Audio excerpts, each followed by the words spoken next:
जय श्रीराम। माझं नाव गोपाल मधुकर उनले, राहणार चकलांबा, तालुका गेवराई, जिल्हा बीड।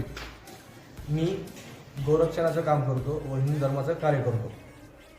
माझ्यावरती 27/1/2025 रोजी संध्याकाळी 8:30 वाजता मी पोलीस स्टेशनमध्ये लव जिहादचं प्रकरण होतं, त्या संदर्भात मी पोलीस स्टेशनमध्ये गेलो होतो। तर तिथे जात असताना व बाहेर येत असताना माझ्या समोर काही जिहादी लोक होते व मुस्लिम समाजाचे लोक होते। त्यांनी मला साईडने घेरलं व अफसर चंदू शेख हा व्यक्ती त्याने डोक्याला केस धरून माझे गेटच्या बाहेर ओढलं व रेहान सय्यद व पिंटू सय्यद याने माझ्या डोक्यात फायटर मारलं व मी तिथे खाली पडलो। त्यानंतर पिंटू सय्यदने लोखंडी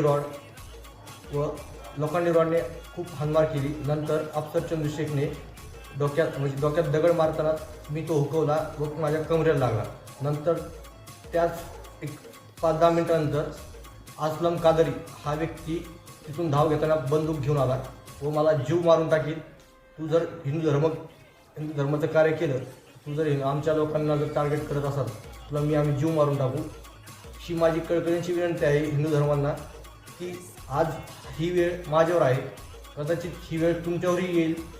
मला फक्त एकच सांगाय की हिंदूंनो, तुम्ही जागे व्हा। आज माझ्यावरती भ्याड हल्ला झाला आहे। मी आज माझाही जीव आहे, मी धर्मकार्य करतो म्हणून माझ्यावरती मुस्लिम समाज लोकांनी हाणमार केली। कदाचित ही तुमच्यावरही वेळ येणार आहे आणि माझं म्हणणं प्रशासनाला एकच आहे की तुम्ही तिथला CCTV कॅमेरा फुटेज मला द्या। मी ते CCTV फुटेजमध्ये जे लोक आहेत त्यांचं सर्वांचं नाव सांगू शकतो। तर ही माझ्या निदर्शनात काही लोकांचं नाव आहेत अजून, त्याच्यात आदम शेख आहे, जज्जू म्हणून आहे, शाहरुख म्हणून कोणतरी एक मुलगा आहे, त्याचे 4-5 जणांचे नाव आहेत। जर CCTV फुटेज जर दिला मला तर मी तो नाव वगैरे सांगू शकतो। आणि माझं प्रशासनाला विनंती काही 307 हा कलम त्या गुन्हेगारावर लावा आणि मला न्याय मिळवून द्यावा।